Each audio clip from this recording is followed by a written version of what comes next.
So I am incredibly excited about this interview that I was able to do with Alex Reed from Trumans. Trumans is this cool, innovative, fun brand that is attacking the cleaning industry.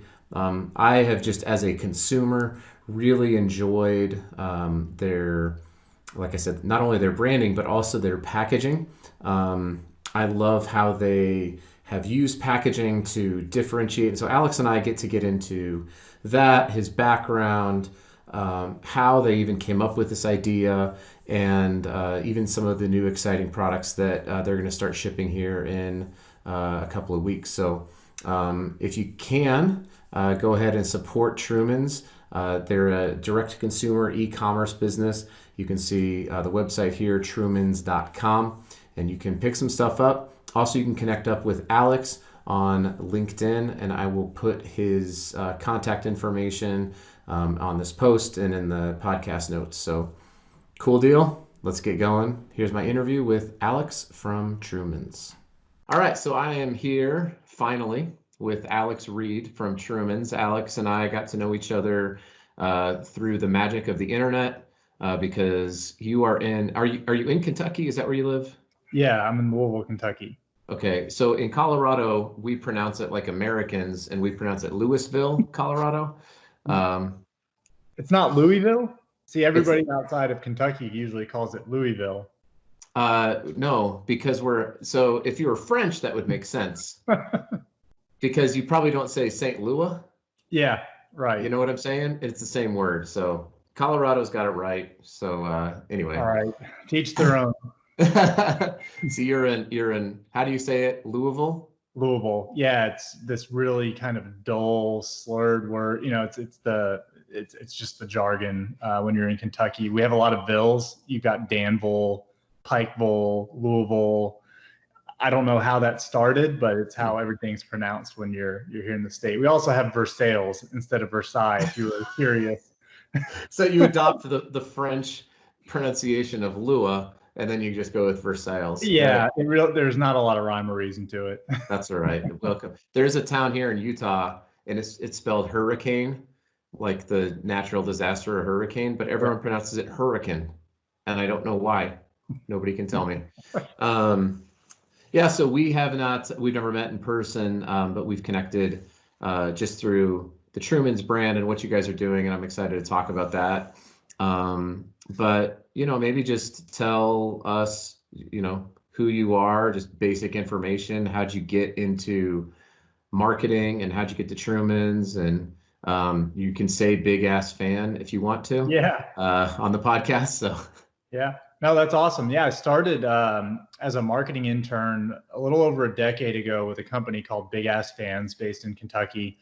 The name is exactly what the company did at the time, which was make really large ceiling fans for factories, dairy barns, gymnasiums, et cetera. And the company grew tremendously over the 10 years that I was there. When I started, there were about 100 people, maybe, and over 1,000 when I exited. The company was very cool and very innovative in a region that isn't necessarily known for technology and innovation. But I learned a lot, both from a product development and sustainability standpoint, but also from a go-to-market. Big Ass Fans, obviously, as the name would indicate, did things to the beat of its own drum. But also went direct to market and really prioritized customer relationships, both on the B2B and B2C side.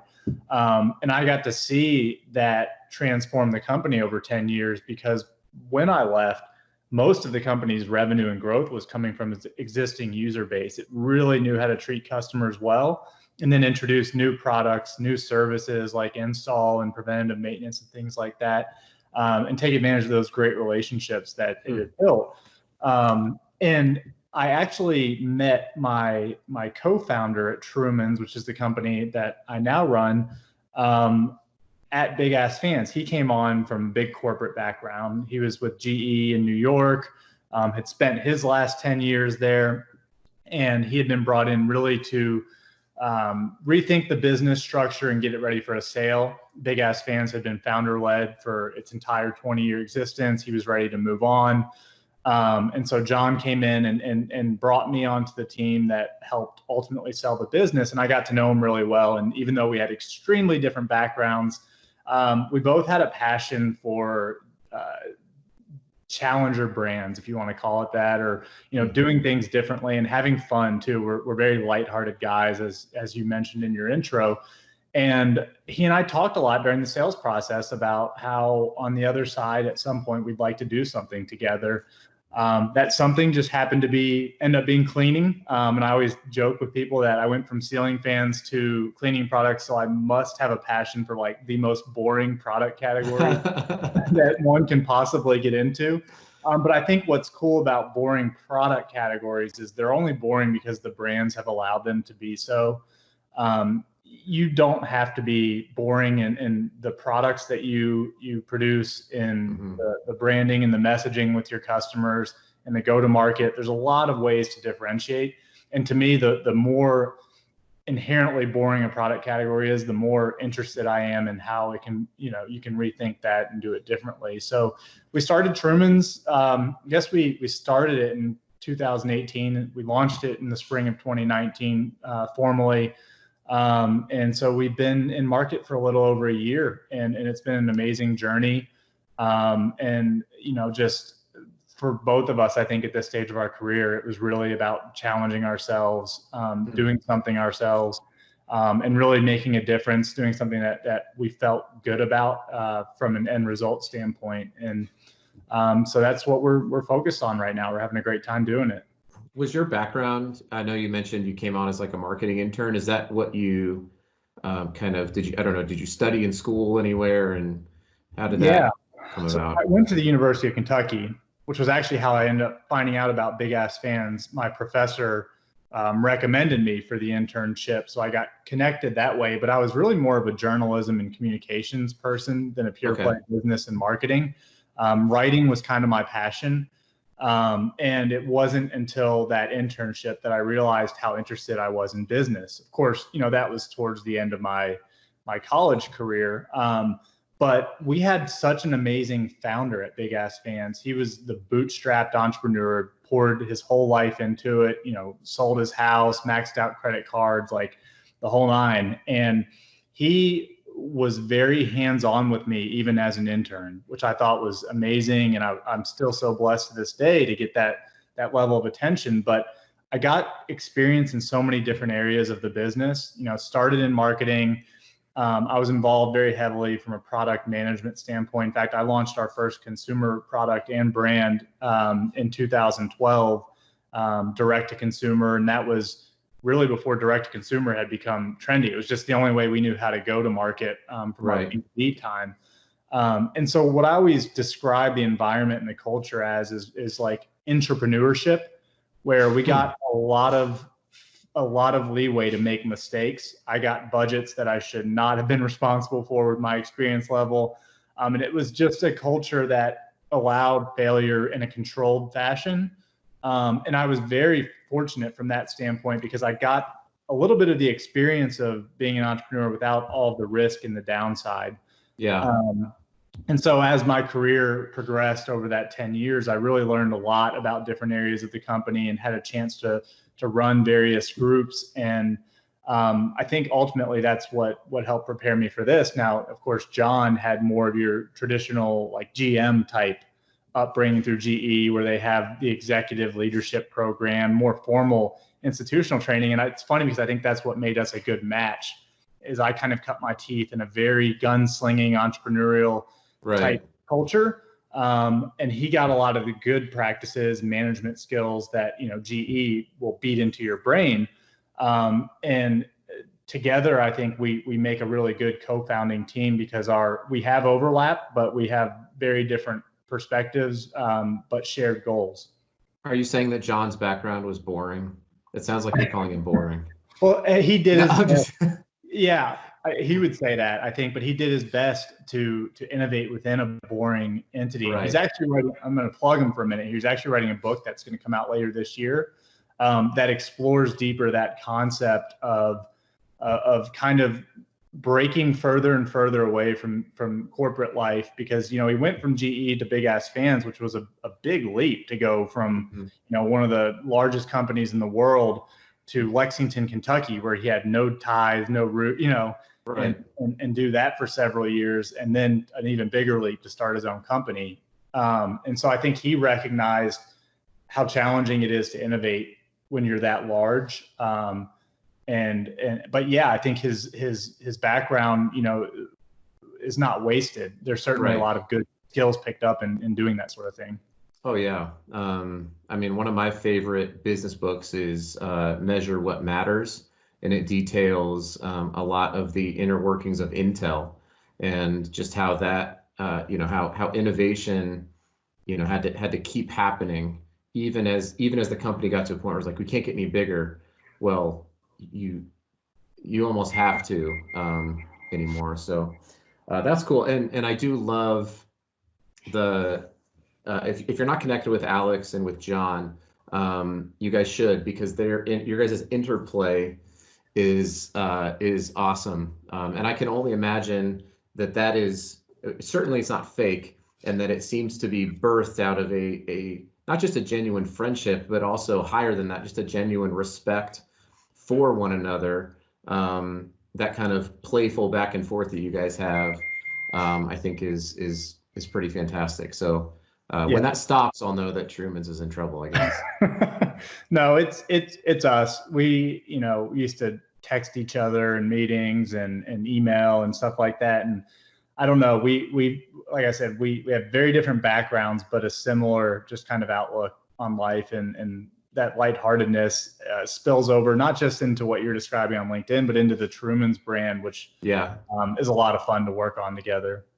So yeah, let's talk about this Trumans brand, because I think it's cool. Obviously, this is a packaging audience, and I first saw your brand on LinkedIn through a video, and somebody showed this video, and my light bulbs just started going off. That I talk a lot about how packaging, it can either be really boring, and my kids think that packaging is boring. I find it to be super fascinating and fun. But packaging is either just a thing that transports a good from point A to point B, and that's it, or it can be this incredible differentiator to drive value for a brand. And I think that Trumans is a really powerful example of how you can do that. Not just value in terms of costs and things like that, but I might even told you when we got our first things in, our kids were excited to clean because they experienced it. It's you drop a cartridge in and it fills it, and it feels very experiential. And our kids were like, I get this cleaning bottle and this one's mine. And we're like, my wife and I are like, okay, you guys go for it. I know the video you're describing.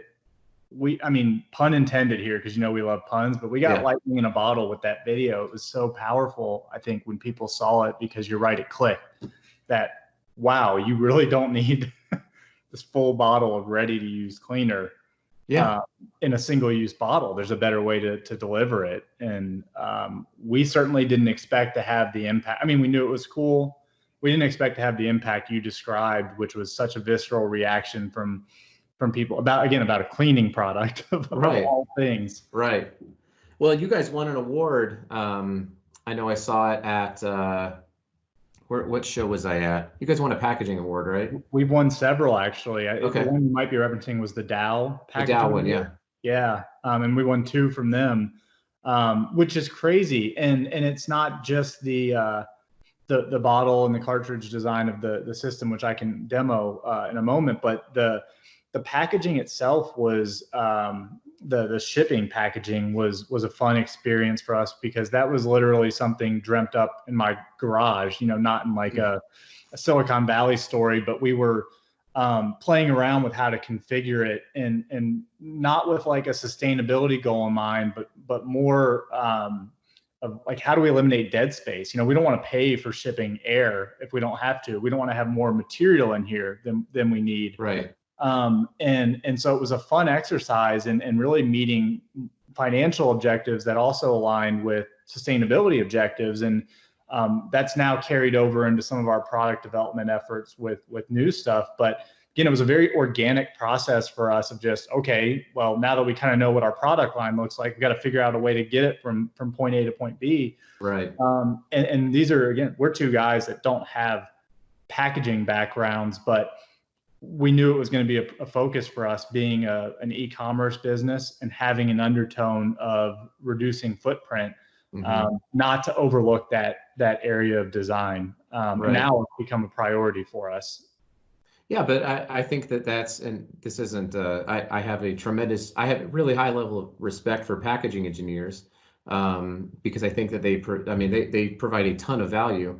And sometimes, like what you're describing, it was kind of the why not question, I guess. Like, well, why couldn't we do this? And I remember the first time I got it, our what a starter kit or whatever you want to call it, and it had the 4 bottles and it was so light, and I was like, this is it. And then that's when it was like, okay, well, their cost of freight went down. It was right sized. You had when you kind of popped open, the cartridges sort of came up with it because they were all die cut out. Yep. And I was like, wow, this was really designed well. So kudos to you guys for kind of coming up with that. And I'm sure eventually you had to work with somebody to manufacture it and somebody to say, okay, this is how we can do this in a way that's going to make sense and all that kind of stuff. But you were right. I talk about sustainability in kind of these 4 buckets, and I really honestly think you guys clicked all 4 of them. Is it good for the earth? Well, you're using a clear PET, I believe, #1 recycled bottle. Yeah. Well, and so it's reusable. Yeah. So you've got a reusable bottle that, if for some reason you needed to dispose of it, is clear, so it has high value in the recycling stream.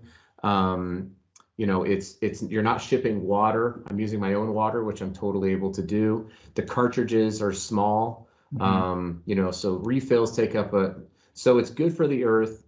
It's good for profitability. So thinking about filling a cartridge like this instead of filling a bottle like this, helps you guys maintain margins, which is not a bad thing in business. You need to be able to make money.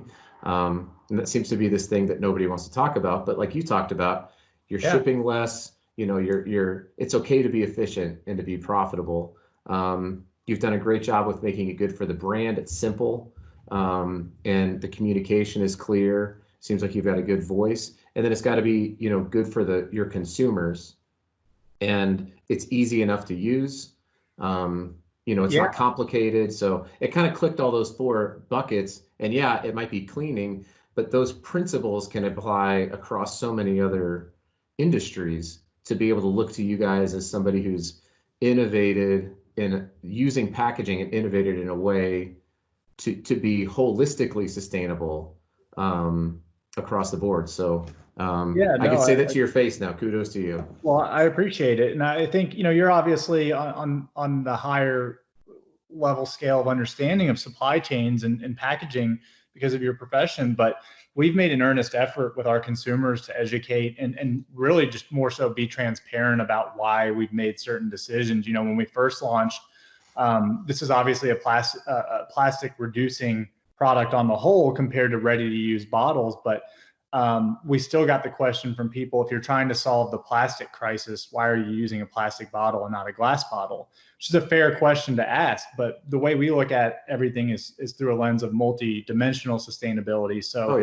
there is the fuel cost, the packaging weight, associated with it, and that's got a real carbon footprint to it. There's the cycle of, if it breaks, okay, now I've got to replace it again. There's the manufacturing, manufacturing the glass is not a resource light process. Right. And then you got the user experience too, which is a lot of people don't want to carry heavy glass bottles around. They're afraid of them breaking. And so we wanted to factor in all these decisions, and then price too. Again, if you price people out, whether it's because the material is more expensive or the shipping's more expensive, there are now fewer people that are willing to use your solution and are going to revert back to the original. Right. And so I think, we're always going to continue to work at bringing our footprint down to a minimum, but it's not as simple as just saying this material is good and this material is bad. Right. And so we've been very open. We've written blog posts and social media posts about, why these decisions were made. That way, if you like it or not, at least you understand we put a lot of thought into it. Right. And if you disagree, you guys are, you're certainly an open resource. I saw, I think it was today maybe, where you posted a feedback letter from a customer. It was like they were upset and now they're a brand advocate because you've really invested in your customer service. So, if people have concerns, you're not unapproachable as a brand. Whereas I think some brands really feel like that. I know I've had a few really bad experiences with a few brands that I will never solicit again. We all have. Right. Because they just didn't seem to care. I was just a number, and they had a number to meet, and I didn't matter. Yeah, and that's something we really haven't gotten into, but was totally lacking from, we talk a lot about the packaging and the reduction in footprint and whatnot, but there was a total lack of attention paid to the customer, which attracted us to this space as much as the ability to innovate on the product side did, because as I mentioned, Big Ass Fans had a lot of competition and really far exceeded any level of success the competition had because of the way it went to market and the way it cared about its customers. And we knew that was a recipe for success. So we do prioritize it. It's very much part of our DNA. And as I mentioned in the post you referenced, everybody in our company starts in a customer service role. It doesn't matter what we're bringing you on for, because it's such a grounding experience to know what the customers are actually asking about, what they care about, and see opportunities for us to improve. It holds us accountable to what we're doing. And, it's great if we can make a customer happy that was upset, but, why were they upset in the first place? And is that an opportunity for us to learn and put better measures in place? That's cool. So you just launched, was it three new products? 4? How many? Yeah, we launched 3 new products. 3 new products. Yeah. So tell me about those. So your first ones you had, I won't remember all the names. I'm sure you have them memorized because you. I'll show you the demo. Okay, let's do it. Let's do it. I love this. So we launched 4 non-toxic surface spray cleaners. This is the Glass is Always Cleaner. It's probably tough to see the name. Let me hold it up there. Oh yeah. Through the camera. But this is our glass and technology cleaner, so it can be used on windows, mirrors, TV screens, cell phones. And so what you do is you take these little refill cartridges, we ship them in 4 packs, and you add them once you have the water in here, you twist the sprayer in place, and you have now a ready to use bottle. And so you can see that 98% of this is water to begin with. The actual cleaning surfactants are a small part of the ingredients. And so there's a ton of waste, not only in single-use bottles and sprayers, but all the weight that get shipped to the consumer every single day or to the retailer. And so there's a huge savings from a cost and a resource standpoint in doing it that way. And so our 4 cleaners are the Glass is Always Cleaner, Everything in the Kitchen Sink, which is a multi-purpose kitchen cleaner, More Shower to You, which is a daily shower spray and bathroom cleaner, and then Floors Truly, which is a multi-purpose floor cleaner. And what you're probably also picking up on is they're all multi-purpose. And when you select high quality, non-toxic ingredients, there are fewer restrictions for where you can use the products. This is something I learned as I got into the space, because it's like, why do we have a granite countertop cleaner that's different from my stainless steel cleaner? Like, is it really not something that can be used on both? But it turns out that some of the cleaners are a little bit more abrasive and can corrode those surfaces over time. And also, it's upsell opportunities too for your premium spaces. So there's a little bit of that, but we wanted to really focus on simplicity and minimalism in supply chain, but also in product offering. And so we launched with those 4 cleaners. And you're just in the US, right? Is that just in the US today? Yeah, we've had a tremendous amount of interest. I think the week we launched, we had visitors from 110 different countries on our website. You which know, was it was actually just great. your parents logging in from different VPNs. Make us feel good. Yeah, yeah, yeah. I Um, know. well, they were probably the I always first joke about heavy my orders. podcast because the podcast has been listened to in, I don't know, 45 countries. And I'm So like, cool. really? Like, really? Or is it just my mom Well, figuring this out? it's really cool because it shows you the virality of things and how fast ideas Right. can spread. And it's funny because I can remember the day we launched, how excited we were the first time an order came through. We didn't recognize the person's name. Yeah. But then how quickly it moves on from there and people talk about it, and your customers, again, it's the right thing to do to take care of your customers and give them good products, but they're going to be your biggest marketing arm at the end of the day, because if you Hmm. treat them well, then they're probably going to introduce you to other people, and you're giving them enough reason to do it. So, but anyways, we had a really great reception to those products. We spent the next few months listening to feedback, both on the current product line and what they wanted to see more of. We had these other product categories earmarked, but we really wanted to one, hear customer feedback, and two, understand who that customer was, so that we could better create products, for him and her. And then about 4 months into shipping the product, we set off to introduce the new ones that you referenced, which are Get a Load of This, our laundry detergent, Your Dish is My Command, our dishwasher detergent, and Reporting for Duty, our toilet bowl cleaner. Well done. Again, all non-toxic and biodegradable. They're all shipped in 100% PCR corrugate that's recyclable and compostable. They're all, very easy to use, very easy to understand. The consumer experience is simple. Again, we didn't understand why, when you go down the laundry detergent aisle, even if you just look at the orange bottles, there's 20 different versions of that brand. Yeah. And when laundry detergent's been around for almost 100 years, why is it that we need 30 different kinds of it? Do we not believe we've perfected it or gotten close to perfecting it, something Right. that works? And so, that's one of the big things we wanted to focus on, was not just reducing packaging waste, but also the unnecessary upsell products and the unnecessary derivatives of colors and scents. And all of that was really created because the buying experience was relegated to a shelf.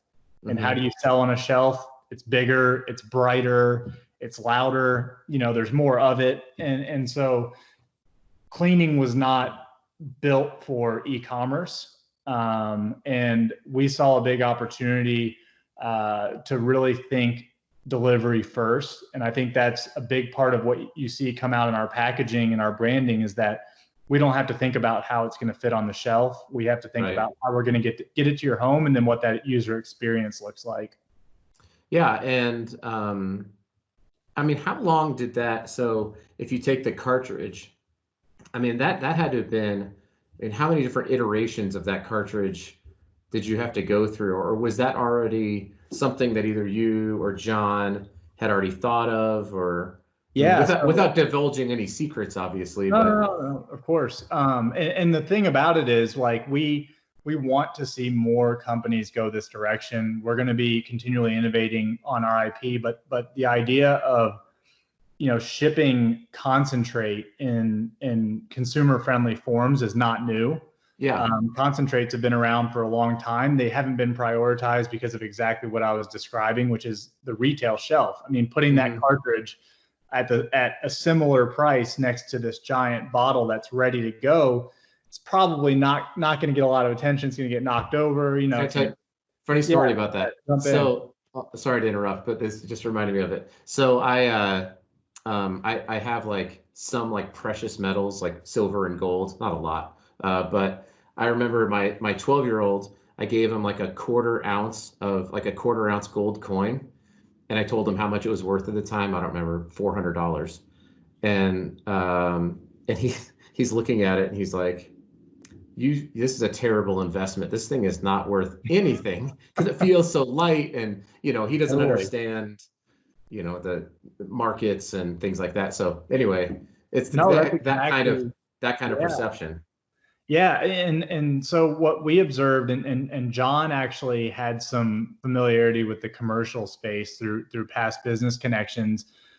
In the commercial space, cleaning products were mostly concentrate form, because you think about the supply shelf at a fast casual restaurant or a coffee chain, they're probably not stocking it with a bunch of ready to use bottles because there's Right. just not that much space, and you're going to overpay for the water that you have, ready to go. And so you have the same problems in those spaces that consumers have, though. It's non-intuitive.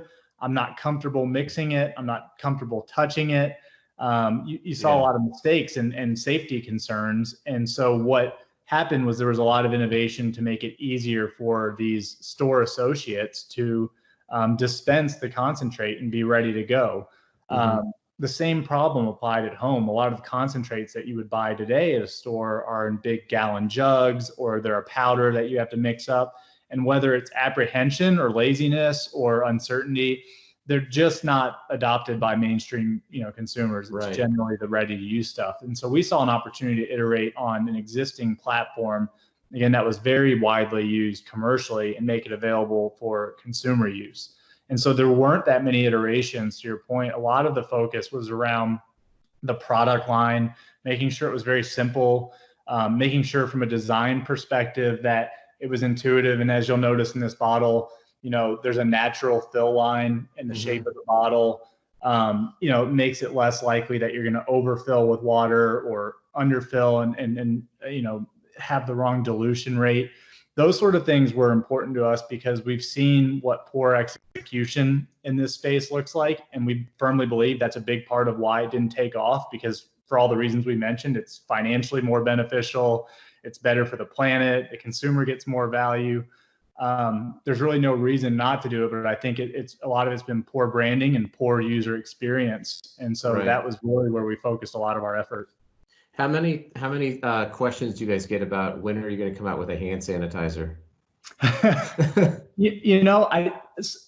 Shockingly, not that many, because I think people naturally segment between personal care and home hygiene. Yeah. And I don't know if that's a conscious thing, but we get more question about disinfectant, which is interesting because there's definitely an application for disinfecting, and we don't discourage people from doing it, especially if somebody's been ill. But there's another area where, as we learned and understood the industry more, there's a big misconception among some consumers that disinfecting is cleaning. And if you're not disinfecting, you're not doing anything. But cleaning is actually just removing germs from a surface. And in fact, that's should be the first line of defense, especially if nobody's sick in the home, because disinfectants by definition are toxic. They kill things. And so they're hard on surfaces. They can be skin and lung irritants. They can kill good bacteria in your home. There's downside to it. And so what we tell consumers is definitely good to disinfect, if you've got raw chicken on a countertop, or sanitize, or if somebody's been sick in the home. But for day-to-day tidying up of messes and things like that, cleaning surfaces is very adequate. So all of the COVID-19 situation has really heightened, I think, our effort to educate consumers about the difference. And it's not to say that we wouldn't offer a disinfectant at some point, but we really like the simplicity of just non-toxic cleaners that are safe for use in homes with kids, with pets. You don't have to worry about them degrading your surfaces. Right. There's not a list of 20 different rules you have to follow before you can spray it. Yeah, that's true. We're about up against the clock here, or at least the amount of time anybody would want to listen to you and I talk. I think we hit that 20 minutes ago. I was going to say that happened about half an hour ago. So if you're still listening to this and you're not related to us, awesome. But what would be some ways, obviously they could go to Trumans.com, and if people can buy your product, if they wanted to reach out for questions, just kind of what are some ways to interact with either you or the brand, or things like that. Yeah, anybody can obviously come on to Trumans.com. We have live chat 14 hours a day, which is a lot of fun. You can connect with me on LinkedIn. I think I'm just at the vanity URL on LinkedIn is /areed34, or just find me, Alex Reed and Trumans. I'm very active on LinkedIn. You can even text us. We're at 415 Trumans. Again, we're on all the major social platforms. So please do engage with us. We, as Adam mentioned, we love the banter. We love the back and forth, whether it's between me and my co-founder or us and customers. We really enjoy it. And yeah, appreciate you having me on here, Adam. It was a lot of fun to talk about the business. Yeah, for sure. Last thing, you're a Kentucky grad living in Louisville. How's that? Well, I'm a Louisville native, so I like to think of it as I was a Kentucky student who was a Louisville fan. Oh, okay. Wow. Yeah. All right. I won't get into that complexity. Cool. Yeah. Well, thanks, Alex. I appreciate it. Yep. Thanks, Adam. A huge, gigantic thanks again to Alex. Hey, if you want to connect, you are not going to be sad about that. Hit him up at Trumans.com. You can see Alex's LinkedIn here as well. And obviously, if you enjoyed the podcast, please, please, please like it, share it, subscribe. We think that packaging is awesome and we want to keep sharing that story. So help us out. Thanks, everybody.